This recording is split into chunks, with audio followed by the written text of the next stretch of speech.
Tal como lo habíamos prometido, estamos lanzando el segundo estudio de Jelly sobre marcas y reclamos que van a poder encontrar en el sitio de la agencia en jelly.cl/estudios. Estamos con dos cracks, amigos personales y cracks además.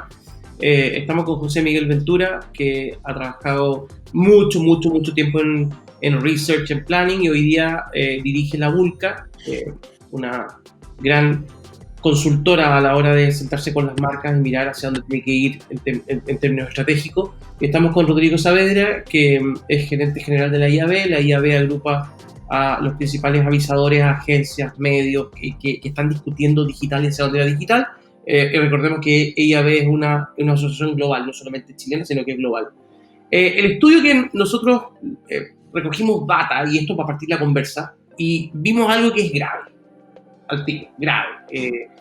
El 31% de las personas dice que las marcas se demoran durante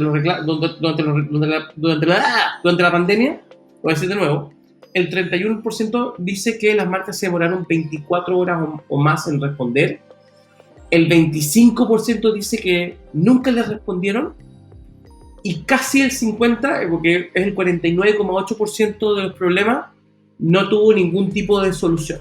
Ningún tipo de solución. Entonces me parece que arrancamos de una forma que es compleja, ¿no? Las marcas no están respondiendo, se están demorando en responder, y finalmente tú reclamaste y no te contestan, que no te resuelven el problema. Temazo, pues, Manu. Lo que vemos es que, o yo creo, que incluso hasta las empresas más digitales, o que tenían mucho mejor resueltos sus canales de e-commerce, que tenían mucho mejor resueltos sus líneas de logísticas, digamos, y también de logística inversa, incluso ellos quedaron offside con el COVID, ¿no? Entonces, creo que efectivamente hay empresas que tienen un alma, por así decirlo, mucho más orientada al servicio al cliente, y esa alma o ese músculo lo han venido desarrollando con mucha fuerza hace mucho rato, y por lo tanto había cierto aprendizaje, había muchas mejores experiencias, creo también había mejores recursos humanos también para poder hacerse cargo de un momento en que en rigor fue como una inflexión total, digamos, ¿eh? Y ahí es cuando nosotros hacemos como la separación entre aquellas marcas o aquellas empresas que efectivamente tuvieron una buena salida, que pudieron, aún a pesar de los problemas, pudieron como salir jugando, versus otras que nada. Y no mostrando ningún interés. Está el interés en la declaración hacia afuera. Estamos muy preocupados por los consumidores, pero no puede ser que en 2020, no estamos en el 2009, 2020, no seáis capaz de contestar, porque finalmente necesitáis ampliar tus equipos y empezar a contestar, y no hay respuesta, o que tengáis desconexión. Entonces dicen, sí, vamos a ver tu problema. ¿Cómo vamos a ver si lo he reclamado tantas veces y finalmente nada me lo solucionan? O no me devuelven la plata, o no me llega la compra. Estamos en un año en que eso no se permite de parte del consumidor a la marca. José Miguel. A mí me pasa una cosa que viene como un paso antes de lo que estamos conversando, como que el problema, el reclamo al final es la consecuencia de algo que viene para atrás. Ya. Y yo creo que lo que hoy día se genera es una cuestión que primero como que se rompe un mito, ¿cachai? Este mito que se tenía, que para que te pesquen tenéis que ir presencialmente a una parte. Y yo creo que todos en el fondo pensábamos un poco así, cuando en el fondo hay que ir a la sucursal a reclamar, hay que ir a hablar con el ejecutivo, y en el fondo entendimos que la revolución digital nos trae la posibilidad de estar remotamente conectado con otras personas.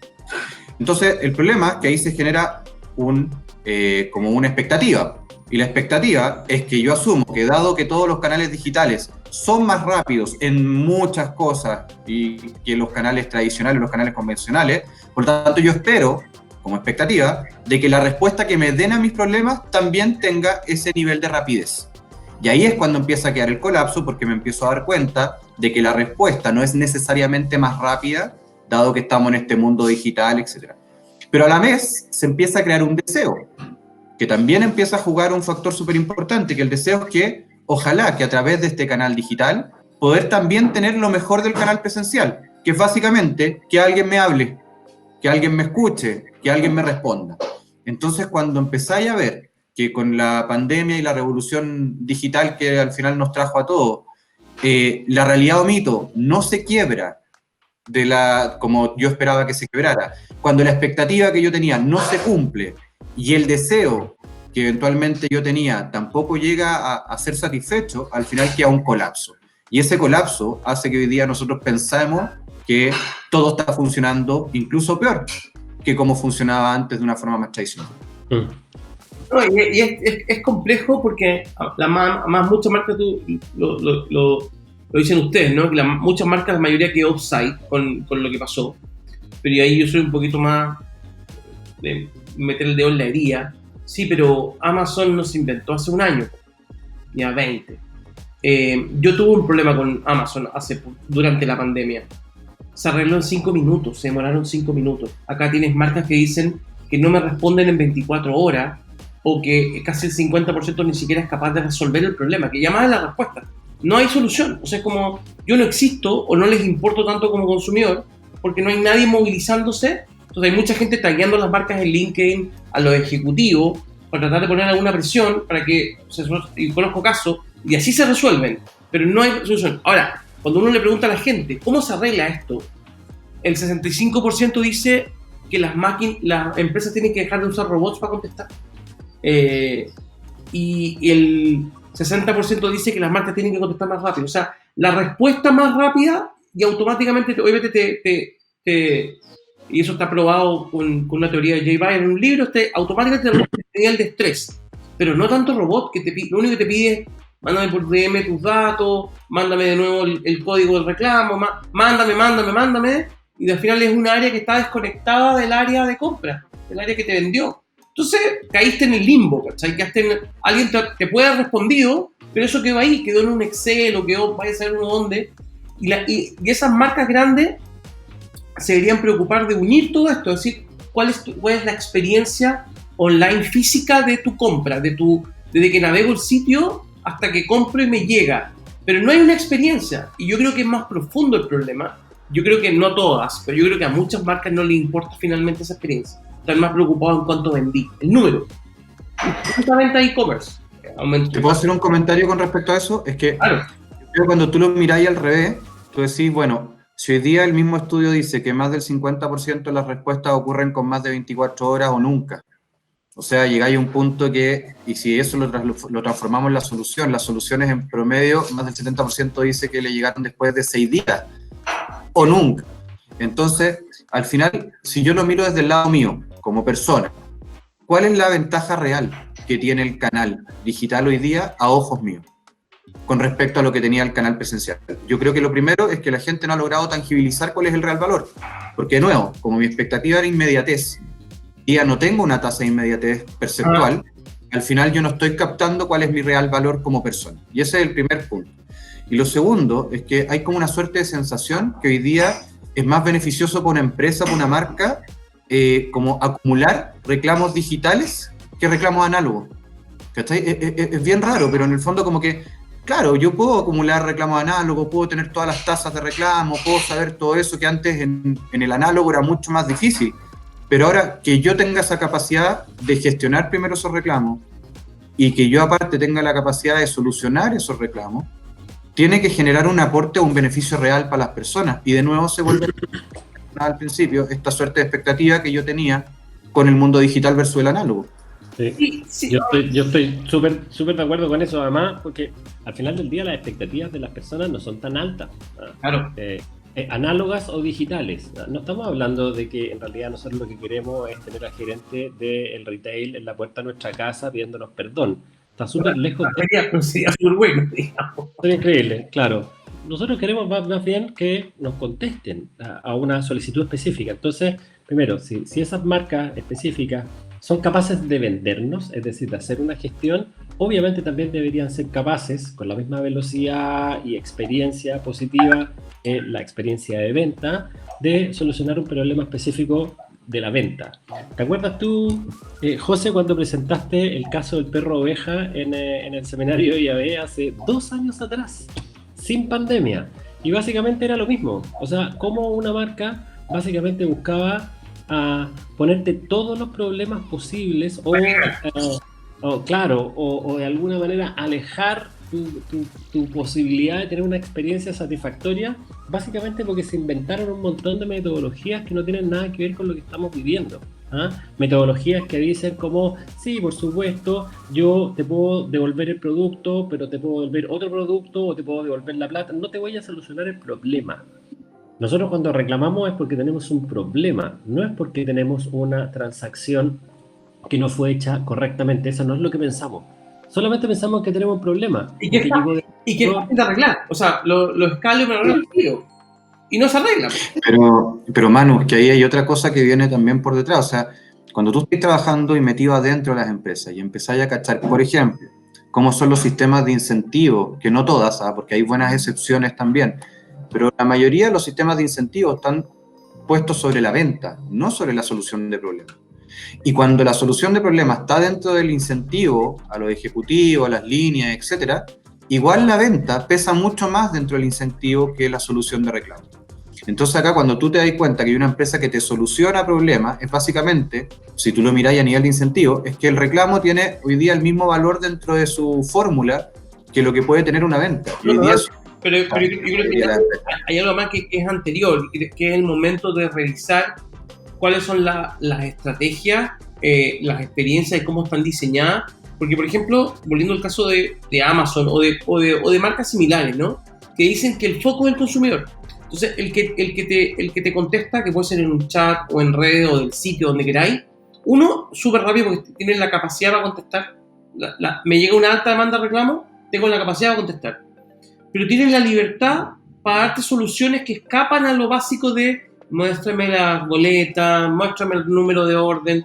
Te tienen traqueado y en mi caso a mí me llegó el producto 2 veces y dije, no sabes qué, yo quería devolverlo porque hay un problema con el primer envío. No te preocupes, quédate con los dos. Uno lo regalé y un amigo lo tomó en algo caro, un audífono, y donó esa plata a una fundación. Entonces, pero ellos dicen, tú eres más importante que ese par de audífonos. O sea, queremos construir en torno a ti. Saben qué quieres, saben cómo hay comprado, saben cómo te comportáis, pero hay un guión disponible a la gente que te atiende para ir más allá de tu reclamo, para que tú seas feliz. Y eso lo único que va a hacer es aumentar tu ciclo de utilidad como consumidor para ellos. Vaya a comprarles siempre.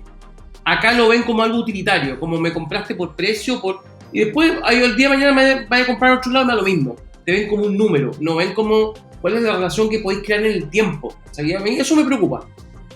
Pero eso no se condice con como el 90% de los discursos marketeros que escuchamos que tienen que ver con el cliente siempre está en el centro para nosotros. Hay una desconexión total. ¿Ah? Y aquí es donde tú ves, esto es como el ejemplo ese del banco que decía confiamos en usted y tú ibas al banco y el lápiz estaba encadenado al mesón, entonces parece que no confiaban mucho en ti. ¿Ah? Que es básicamente lo mismo, te dicen el cliente para nosotros estaba en medio y el récord parece que no está. Cuando llamáis y te dicen su llamado es muy importante para nosotros, entonces esperé 20 minutos porque no era tan importante, porque no hay tanta gente para contestar el llamado, ¿cachai?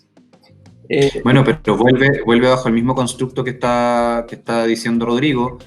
De nuevo, en los congresos de marketing, en los seminarios de marketing, en los webinars, ¿cuánto es el espacio que ocupa la venta? O la exposición marcaria, o el llamado para que te consideren, versus cuánto es el espacio que ocupa hoy día la mantención de clientes, ¿cachai? El cuidado de los problemas que se pueden generar.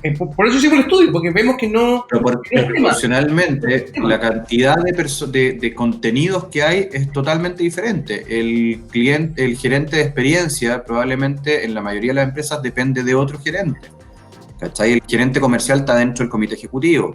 Incluso marketing hoy día está supeditado en la mayoría de las empresas a un gerente comercial, por lo tanto tiene objetivos que son básicamente comerciales, pero no tienen objetivos de mantención. Entonces, y es porque más, y ahí también es porque le estáis dando objetivos por área, en vez de decir, tengo un gran objetivo, que es como marca, ¿no? Tengo un gran objetivo. Si lo divido con incentivos para cada uno, es como si estuvieran peleando con incentivos. Si el cliente... Bueno, eso es lo que queda claro también dentro del estudio. O sea, cuando la gente entiende que una pyme es capaz de responder mejor que una empresa grande, básicamente lo que te está diciendo es que la pyme tiene concentrada en una o en muy pocas personas básicamente todas estas funciones. Por lo tanto, la capacidad, primero, en autonomía de respuesta, en rapidez de respuesta o en la sensación que te genera de estar hablando con otro, que es una persona como eres tú, es mucho más directa. Y no quiere decir que la pyme tenga mejor o peor producto, no quiere decir que tenga mejor o peor cobertura, que probablemente no las tiene, pero tiene una capacidad de decisión porque tiene los cargos, entre comillas, acumulados en menos eslabones, por lo tanto tú podés reaccionar de una manera más rápida. Y no tiene la cantidad de clientes, de millones, que digo, se me cayeron 1000 y no me afecta, sino que es muy relevante. Entonces, por eso hay una preocupación por eso. No sé si no tienen la cantidad, Manu. O sea, acuérdense ustedes que el modelo Direct to Consumer, o sea, el D2C, que es algo que en Estados Unidos es una realidad. Estamos viendo un montón de compañías que son más bien pequeñas, que tienen una enorme base de clientes, pero en donde el concepto de costo por adquisición, es decir, una vez que ya tú tienes un cliente que te compra, para ellos es súper relevante y lo sostienen. Porque en la medida en que tú sostienes esos clientes, básicamente el programa, por así decirlo, de crecimiento es más sencillo. Versus, el costo por adquisición es más alto que una empresa muy grande que tiene un costo muy bajo. Por supuesto. Pero por lo tanto, entonces el foco en sostener y cuidar a ese cliente a través de una super fluida experiencia de postventa, de una super fluida experiencia de, por ejemplo, logística inversa, cuando compras algo no te queda bien o no está bien, que se pueda retirar y que se pueda cambiar, es aquello que hace la diferencia de empresas, digamos, que son muy grandes, que les cuesta mucho moverse, que como dice el juez, efectivamente tienen demasiada, la línea de decisiones está demasiado compartimentalizada. Es probable que, claro, que no se logran adaptar los tiempos y en ese esquema van a morir, digamos, o sea, es terrible. Entonces... Hay un libro que, yo no sé, yo creo que hablamos harto, y hay un libro que siempre recomiendo, se llama Delivering Happiness, del fundador de Zappos, que va en la misma lógica de Amazon, de cómo hacemos que la gente sea feliz. La gente feliz me va a comprar más. O sea, el customer service tiene que ser tan espectacular que ese cliente va a volver a mí porque yo le arreglé su vida en 2 segundos. Además, le hice perder poco tiempo, ¿sabes? O sea, lo solucioné en muy poco tiempo. Por ende, la fricción es cada vez menor para que tú me sigas comprando. Ese debería ser el camino a seguir. Yo lo veo por otro lado también, que al final es como, por un lado, tenéis que tener la capacidad de asumir de que tú no le vayas a poder atender, no vayas a poder atender a todos. Entonces, yo creo que acá también todavía existe esa como noción de los negocios, de que tú la única forma de que ser grande, de que ser exitoso es vender mucho. Yo creo que hay muchos negocios que no se sustentan vendiendo mucho y que probablemente tienen que vender menos y mejor. Y eso yo creo que es un punto que tenemos que tener súper claro. Y por otro lado, yo creo que también nos falta honestidad a todos los que trabajamos hoy día en empresas, de ser capaces de reconocer cuando no somos capaces, no tenemos una forma concreta de solucionar un problema y decirlo, o simplemente decir que necesito más tiempo.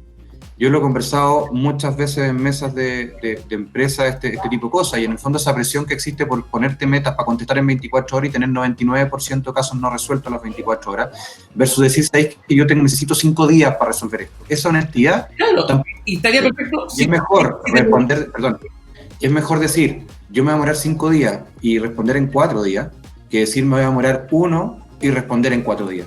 ¿Cachai?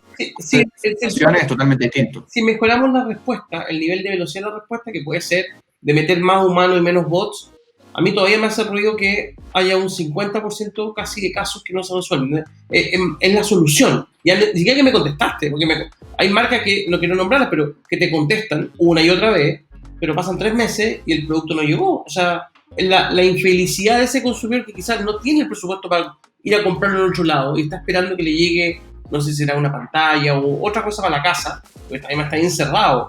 Tampoco hubo un momento que tampoco podíais salir, o sea, tampoco había una opción de voy a ir a comprarlo físicamente, porque no se podía. Entonces, cuando no te llegan las cosas en una pandemia, es aún más complejo. Pero bueno, quiero agradecerles, chicos, no sé si tienen algo que decir al cierre, pero quiero agradecerles por el tiempo, por la conversa y obviamente invitarlos a que descarguen el estudio en jelly.cl/studios. Excelente. Muchas gracias por la invitación y descarguen el estudio, está bien bueno, cortito, concreto, conciso, así que descarguen. Chao.